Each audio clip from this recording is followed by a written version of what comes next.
I'm joined by a very special guest. He is the Shaman of Sexy, the Monday Night Delight, the Friday Night Delight. He's got more nicknames than he's won titles. He is John Hennigan, a.k.a. former WWE superstar John Morrison. John, thanks so much for joining us on this late night on the East Coast. How you doing, man?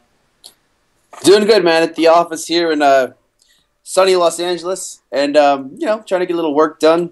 Hit the gym earlier, working on producing Boone the Bounty Hunter, and I would correct your introduction in two ways. A, shaman. I would pronounce it shaman instead of shaman. And B, if you count the titles that I've won in independent wrestling federations, I might now have more titles than nicknames. I don't know. That one's a toss-up. That's right. You are the current FWE champion. Now, before we get to your wrestling career, before we get to all the cool things you're doing right now with Out of Your Mind, WWE, you left on good terms.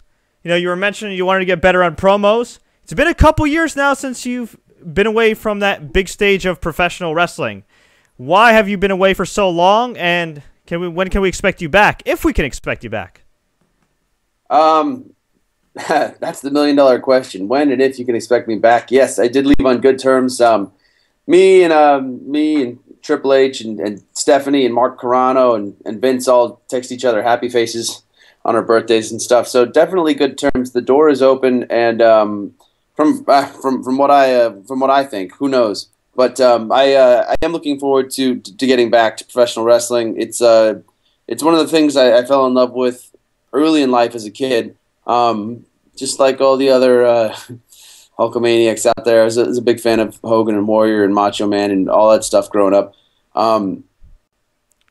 One of the other things I loved growing up, though, was movies. I was a big fan of Hong Kong action, Jackie Chan, kung fu movies, and it's what I've been working on since I've been gone. Working on my acting, working on stunt fighting, and lately got this office to get into producing, which has been really fun and eye-opening. I'm getting to learn a lot about how things work behind the scenes and and just Hollywood in general.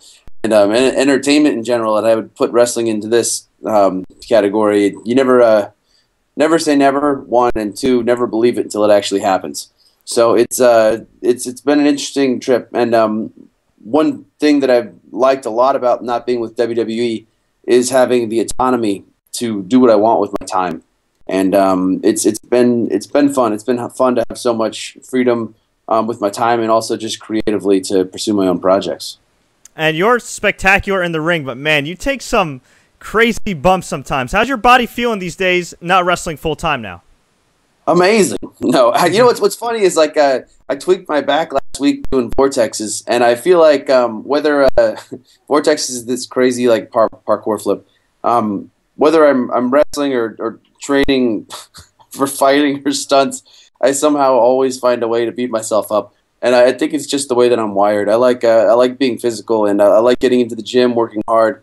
And whatever kind of training I'm doing, I like going really hard, and it's just who I am, and it's always going to be a big part of my life. Now, your nickname is I hope I pronounced this correctly, Shaman of Sexy. Is that the proper pronunciation? Yeah, but I would say the Shaman of Sexy, especially being from Los Angeles, because us Los Angelinos like to put "the" in front of a lot of the words that we say.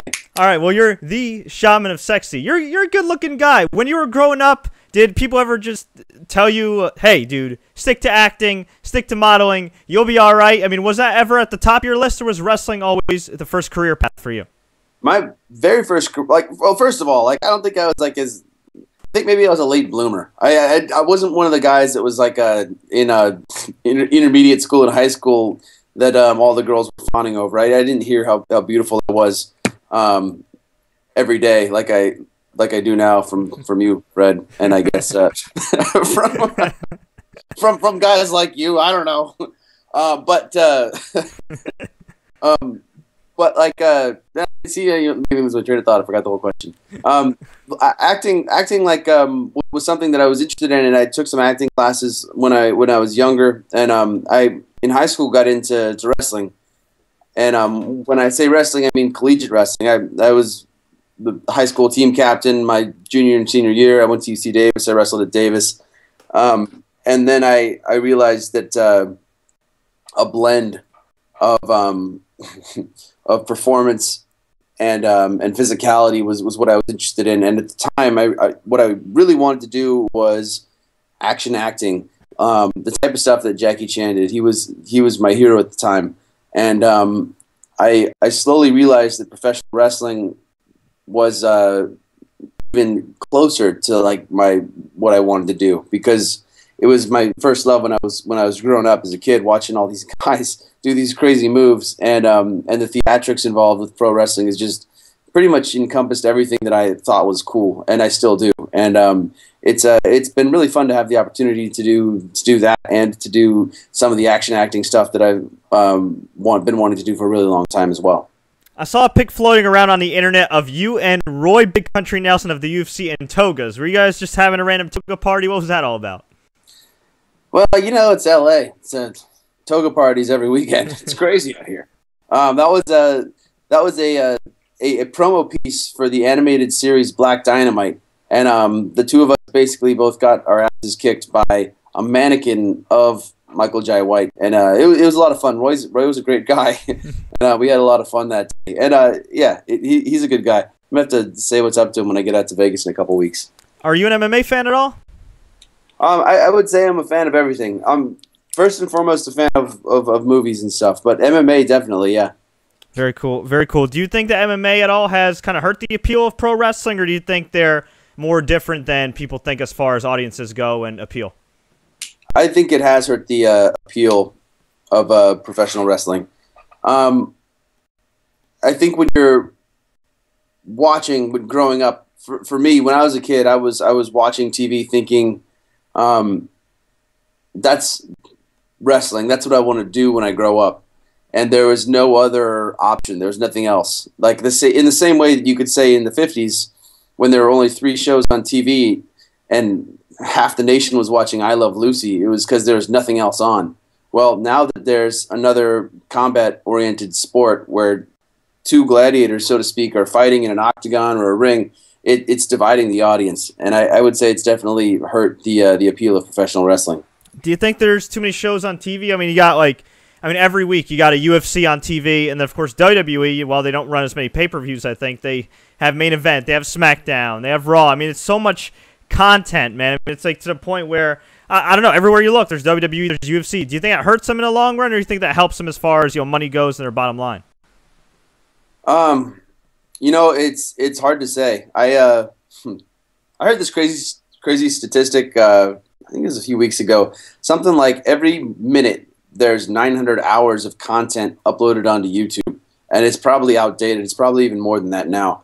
And as far I don't know why it made me think of that just now, but as far as all the content that's out there for pro wrestling, for MMA, the amount of pay-per-views, the 3-hour Raw, all that stuff, and I know what's happening. People are competing for market share and ad revenue, and the more airtime you have, the more ad revenue you can sell.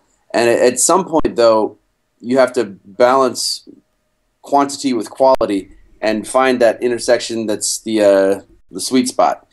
An economist would call it supply and demand, brother. And right now, supply is a little bit higher than demand, in my opinion. As an athlete, did you feel like you were spread a little too thin on some of those years where they had like maybe 14 pay-per-views as opposed to maybe 12?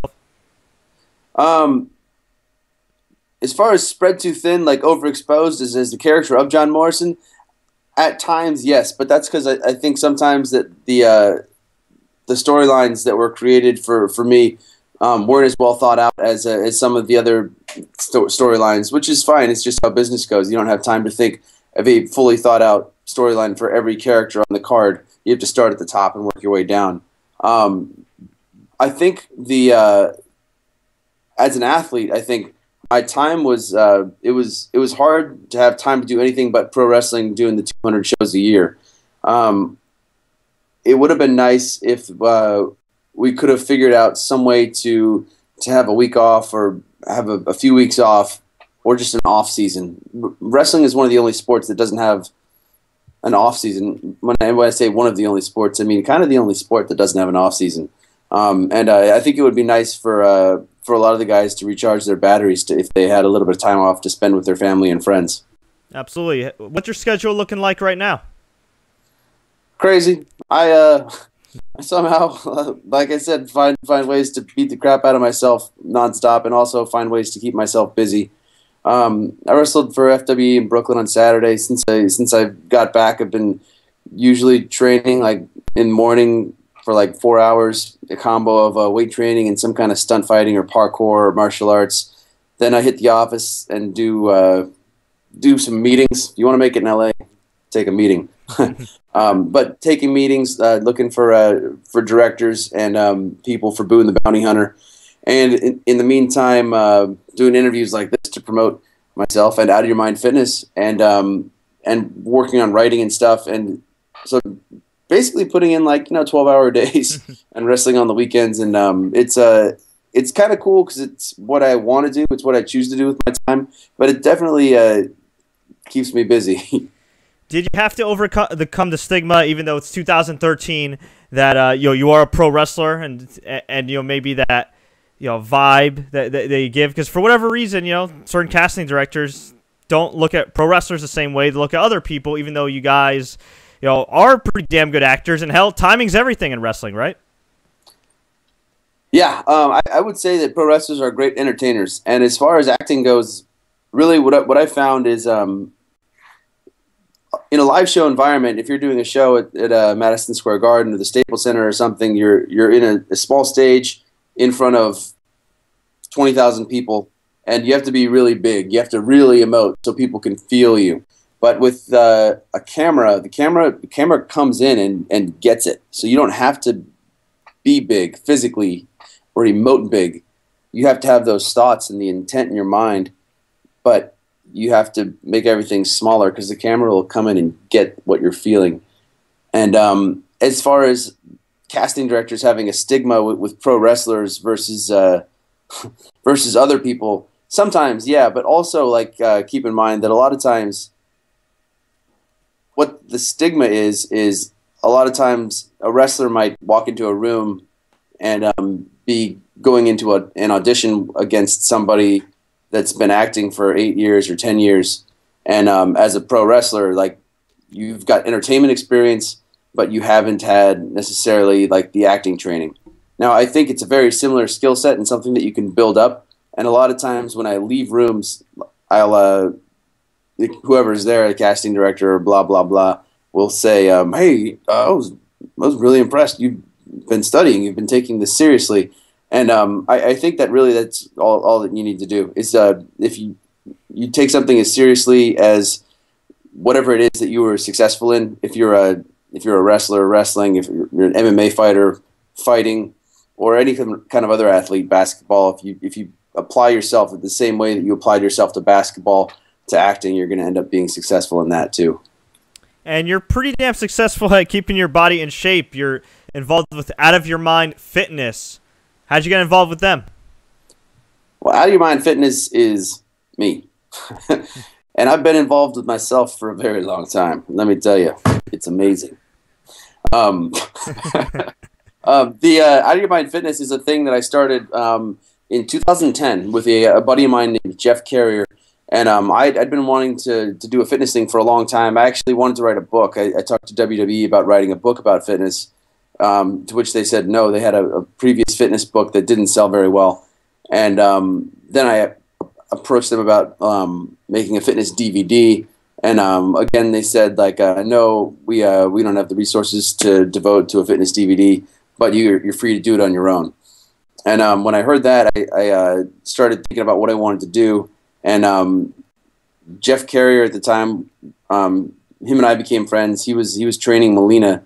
And that's how we met, and we started talking about stuff, and he had some ideas that were very similar to my ideas, and we came up with basically a virtual personal trainer, a complete functional training regimen that you can take with you to the gym, and it'll take the place of the function of a personal trainer. So it's got from level 1 all the way up to level 5, everything you need to know to get to get lean and mean. Hashtag beefy like a roast with less body fat than a ghost. But what it does is it breaks everything down for you. So it's got all your set, rep, and rest info programmed out in the training log. So all you need to do is watch the video, take the training log with you to the gym, and you're good to go. Or if you have a smartphone, unfortunately only an iPhone at the time, right now, we have a phone app that really is the personal trainer in the palm of your hand, which was what we originally intended. And that has got all your set, rep, rest info written out on the phone app. You click the exercise, and it'll show a 30-second to a minute-long tutorial video to explain what the exercise is you're going to be doing. Damn, man. So you got that fitness thing down on lock then? Yeah, it's out. It's www.ooymfitness.com. Check it out. Buy it now. You're not going to be sorry. Definitely not. Now, when you're with WWE, you mentioned earlier in this interview that when you're on the road with WWE, you don't have a lot of time for yourself or to take on other opportunities. Is there one missed opportunity that you look back and slap your leg and say, God damn, man, I could have taken that if I wasn't on the road with WWE, that you wish you could have? You know what? It is like more than just like any one specific missed opportunity. It's the amount of time. And when you're on like when you're on the WWE train, brother, you're flying past exits and you don't even have time to look and see what you're missing. But 9 years go by, and you're a pro wrestler. And that's who you are. That's what you are. That's what you know. And what I think about opportunities that I might have missed was what else I could have been doing with that time. Now, luckily for me, I'm really happy with my career and choices and how everything worked out for me.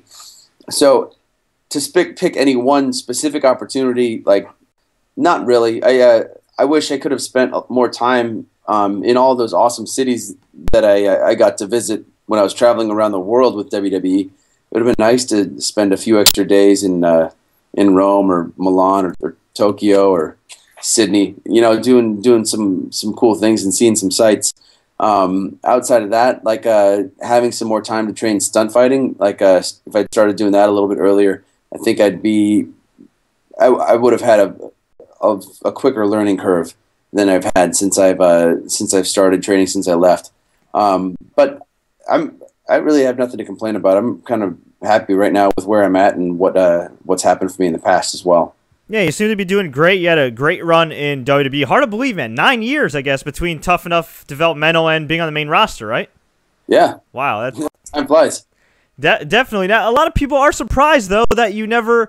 I mean, I guess technically with the ECW title you did for a brief period, but a lot of people are surprised you never rose up to full-time main event status. I feel like your name always gets lost in the shuffle when people talk about standout guys that had great matches. I mean, for a few years, man, you were having some kick-ass matches, you know, with Punk, and you got in the ring with Triple H, and I remember you had an awesome pay-per-view quality match with Rey Mysterio, you know, for the Intercontinental title, and it always looked like you were just on the cusp of getting to that world title level, and for whatever reason, it just didn't pan out. Is there a particular reason you think that you didn't rise to that level, or just didn't work out? I mean, you can say it didn't work out or blame other people, but I think a couple things, like, for me, like was I never cut that really memorable promo on TV, like the Austin 316, or the promo that Punk cut where he sat Indian style on top of the ramp and he cut the shoot promo on the business and everything, that really like set people apart. And for me, I don't think it was necessarily that I like couldn't cut like a great promo or all my promos sucked. I had some bad ones, I had some good ones, but I never really had that one super memorable promo moment. I had a lot of really great matches, and I think basically what happened was 6 months prior to me leaving, or maybe 8 months prior to me leaving, I had that broken vertebrae in my neck. I had the neck surgery. It kind of affected how I felt. I couldn't move my arm very well. I came back early, and I started questioning, like, physically, like how I was feeling. And I think if that injury hadn't happened and I kept along the trajectory that I was on, I would have ended up doing main events. And I think in retrospect, like, I don't think I would have done anything different. I left. I feel great now. I feel like I've got a lot more to offer and bring to the table now than I did when I was there. And when I get back, I think that they'd be stupid to not put me in the main event, because that's where I deserve to be. And at the time, I didn't maybe deserve to be there, but I feel pretty solid about my skill set now and what I have to bring to the table. And so I feel like it's still there. And the fact that I was never WWE champion or world heavyweight champion might actually be a good thing, because I feel like it's a reason for me to come back, and it's going to really mean the world to me to win one of those two titles. And I think fans can see that, like they can see how much it would mean to me, and hopefully it'll mean just as much to them. That's an awesome outlook to have, and it's refreshing too, because more often than not, you see a lot of guys, for whatever reason, they aren't honest with themselves or they aren't candid about themselves. Do you think that's the hardest thing as an entertainer, whether it be an actor or a pro wrestler, to be honest with yourself, to be self-critical of yourself, but to a point where it's still at least constructive? As a human being, honestly, it's sometimes hard to be critical of yourself. But you're right. As an entertainer, somebody in front of the camera, as a wrestler, it's really important to be critical of yourself in a constructive way and stay positive. And really, it's all really about improving, taking where you're at and making tweaks and improving and getting better and better and better over time. And if the day comes when you think that you're perfect, or you had your perfect match, or you've got nothing else to learn, that's the day you're going to stop improving. That's the day you're going to get stale, and that's the day you're going to start blaming other people for your failure. Well said. We got a few more minutes with you. You ready for some quick hits from the fans, if that's cool? Shoot away. All right. 6414C on Twitter asks, what is your favorite WWE moment, and what is your worst WWE moment? So generic. Favorite WWE moment? I have several.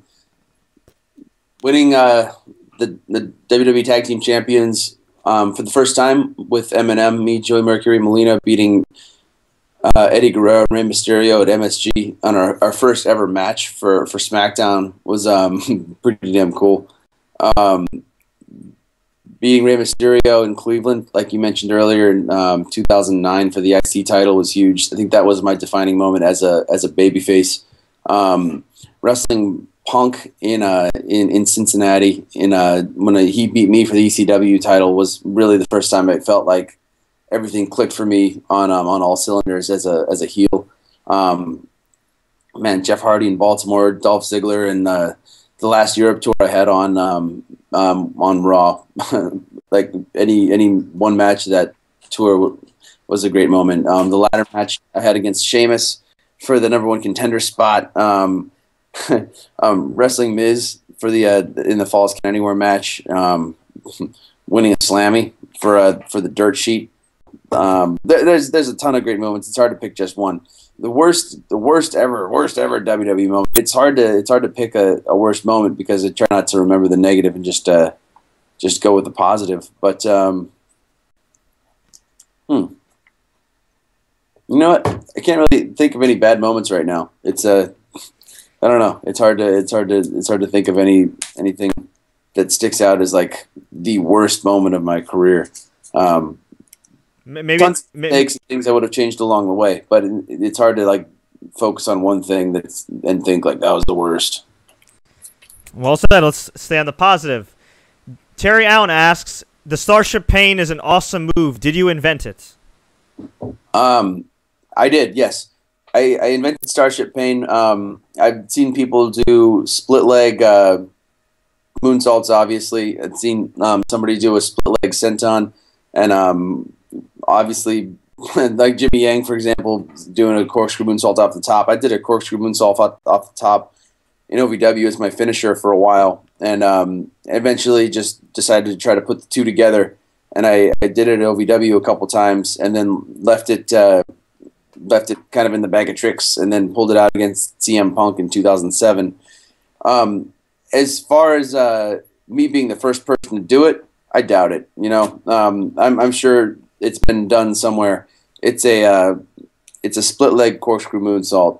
I'm sure someone along the way had done it. I'd never seen anyone do it before I did it, and pretty stoked when I figured out that I could actually do it physically.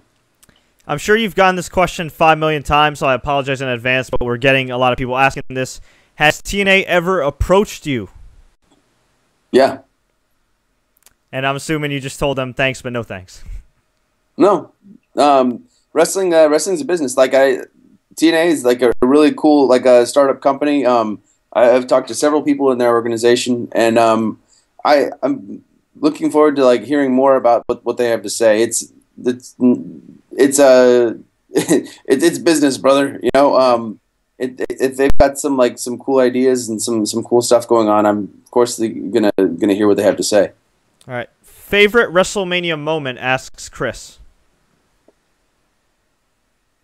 What? Favorite WrestleMania moment? Oh, okay. Asks Chris. Okay, switch it around. So I'm not as clever as John. I'm not as much of a wordsmith as you, John. I'm sorry. No. I got it. That was good. It was like that's how Yoda would ask the question, I think. WrestleMania moment. Man, you know, for me, like probably the ladder salts in the WrestleMania in Orlando in the Money in the Bank match. I was really stoked that worked out without killing myself or anybody else. Has WWE Studios ever approached you to do a film? No, they haven't. So you didn't even get approached to do No One Lives with Brodus Clay? Come on, man. They picked Brodus Clay over you? Well, I haven't seen No One Lives, but I would venture a guess to say that Brodus Clay was probably a better choice than me for the role that he played. But I'm not sure. I haven't seen the movie yet. I really like Brodus though. I heard he kills some people and stuff. It's a good movie from him, and I haven't seen it. Thoughts on your old tag team partner, The Miz, who has unfortunately kind of regressed these last couple of years? Yeah, you know, it's kind of too bad. I mean, he. One thing I'll say about like a WWE superstar, aka a hero, or somebody that someone can really invest in. That person should emphatically be themselves. You should be able to envision that person in situations inside the ring, outside the ring, inside the country, outside the country, but that person should react like themselves in every single situation, and that's the Miz all day. He's himself all day.